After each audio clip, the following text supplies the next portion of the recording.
Hello everyone, kitchen for অলে আপনাদের সবাইকে স্বাগত। আজকে আমি আপনাদের জন্য নিয়ে চলে এলাম গাঠিয়ার রেসিপি। চানাচুর বা ঝুরি ভাজাতে যেটা খেতে সবাই ভীষণ ভালোবাসে, চানাচুর বা ঝুরি ভাজা পেলে সবার প্রথমে খুঁজে খুঁজে এই গাঠিয়াগুলোকে আমরা খেয়ে ফেলি। সেই গাঠিয়া আমরা কিভাবে আজকে তৈরি করছি চটপট দেখে নিন রেসিপিটি থেকে। এই গাঠিয়াগুলো খেতে হয় একদমই নরম ফুসফুসে।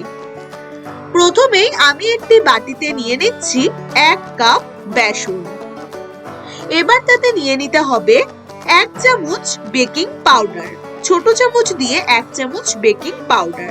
নিয়ে নিচ্ছি 1/4 টিস্পুন হলুদ গুঁড়ো, খুব সামান্য ধনে গুঁড়ো 1/4 টিস্পুন, লাল লঙ্কার গুঁড়ো খুব সামান্য, নিয়ে নিচ্ছি 1/2 টিস্পুন নুন। এবার তাতে নিয়ে নিচ্ছি খুব সামান্য 1/8 টিস্পুন হিং, আর নিয়ে নিয়েছি কিছু কারি পাতা। আমি তাওয়াতে একদম মুচমুচে করে নিয়েছি। এবার সেই কারি পাতাগুলো হাত দিয়ে ভেঙে ভেঙে তার উপর দিয়ে দিলাম। আর তাতে দিয়ে দিচ্ছি রিফাইন্ড অয়েল 3 থেকে 4 চামচ, খুব ভালো করে বড় চামচ দিয়ে দিয়ে এবার খুব ভালো মতন সবকিছুকে শুকনো প্রথমে হাত দিয়ে ডলে ডলে মেখে নিন, বা চামচের সাহায্যেও মাখতে পারেন। হাত দিয়ে ডলে ডলে খুব ভালোভাবে তেলটাকে মিশিয়ে নিতে হবে প্রথমে। এবার তাতে নিয়ে নিচ্ছি 1/4 টিস্পুন কালো জিরে, আর তাতে নিয়ে নেব খুব সামান্য জল, একদমই বেশি জল লাগবে না। খুব সামান্য জল দিয়ে ডোটিকে তৈরি করে নেব, খুব ভালো করে ডলে ডলে মেখে।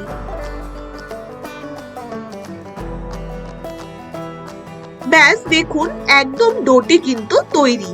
এবার খুব ভালোভাবে ডোটিকে এভাবে হাতের মধ্যে ভীষণ ভালোভাবে ডলে দিতে হবে, একদম যাতে ভীষণ সফট হয়।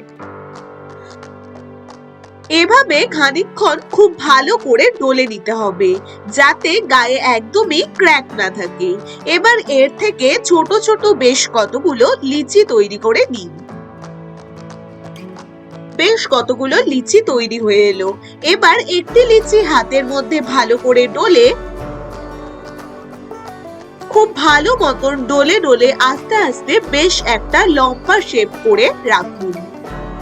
এইভাবে গাঠিয়া বানানো ভীষণ সহজ, আর এই গাঠিয়ার স্টাইলটাও কিন্তু ভীষণ ভালো লাগে। একদম প্লেনের চেয়ে একটু এরকম মুড়ানো মুড়ানো প্যাঁচানো শেপে থাকলে দেখতেও কিন্তু ভালো হয় এই গাঠিয়াগুলো। এবার এরকম লম্বা লম্বা করে দুটো সেম হাইটে করে নিতে হবে। দেখুন, দুটো আমি সেম হাইটে তৈরি করে নিয়েছি। এবারে বেশ বেলুনের মতন একটির ওপর দিয়ে আরেকটিকে এইভাবে পেঁচাতে হবে। প্রথমে মাথা দুটো ভালো করে জয়েন্ট করে এবার একটার ওপরে আরেকটা এরকম ভাবে আস্তে আস্তে পেঁচাতে হবে। একটার ওপর আরেকটা দিয়ে এইভাবে আস্তে আস্তে করে মুড়িয়ে নিন।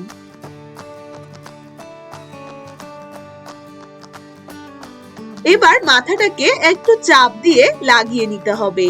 এবার দেখুন, একটি হাত ধরে রেখে ডান দিক থেকে বেশ ভালো মতন আরেকটু পেঁচাতে হবে, তাহলে বেশ ঘন ঘন প্যাচটা পড়বে আর দেখতেও কিন্তু ভীষণই ভালো লাগবে। এবার মাঝখান থেকে আমি একটি টুকরো করে নিলাম। এইভাবেই প্রত্যেকটি গাঠিয়া আমি একে একে এই শেপে তৈরি করে নেব। দেখুন বন্ধুরা, শেপটি একদম বেশ প্যাঁচানো প্যাঁচানো, দেখতেও কিন্তু ভালো লাগে এই শেপের গাঠিয়া। এবারে এইভাবে আমি প্রত্যেকটি তৈরি করে নিলাম। এবার ফ্রাই প্যানে দিয়ে দিচ্ছি বেশ কিছুটা 2 গ্লাস মতন জল। 2 গ্লাস জল দিয়ে জলটা যখন একটু খুব ভালোভাবে ফুটে আসবে তখন একে একে এই গাঠিয়াগুলো ছেড়ে দিন ফুটন্ত জলে।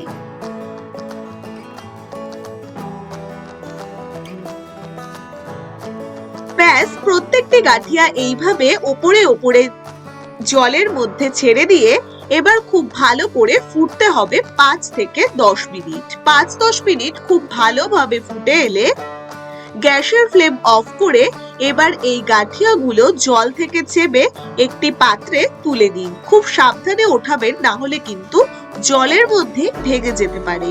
তাই আস্তে আস্তে, প্রচন্ড নরম থাকে, তাই আস্তে আস্তে জল থেকে চেপে গাঠিয়াগুলো একটি প্লেটে তুলে নিন।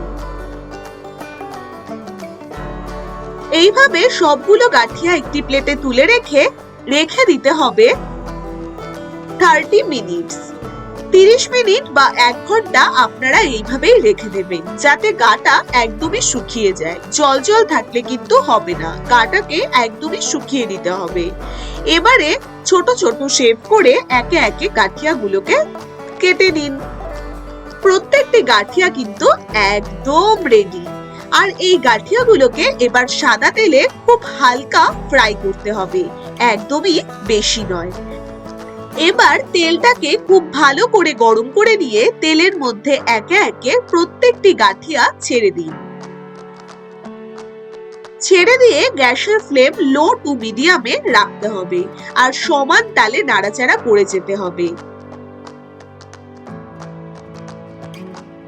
সমান তালে নাড়াচাড়া করতে থাকুন। এইভাবে ফ্রাই হতে হবে 4 থেকে 5 মিনিট। খুব বেশি ফ্রাই করলে কিন্তু গাঠিয়াগুলো শক্ত হয়ে যাবে, একদম ফুসফুসে থাকবে না। তাই সমান তালে নাড়াচাড়া করুন 3 থেকে 4 মিনিট।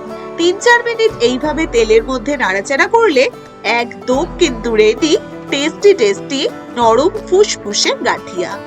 এবার তেল থেকে ছেড়ে প্রত্যেকটি গাঠিয়া তুলে নিন।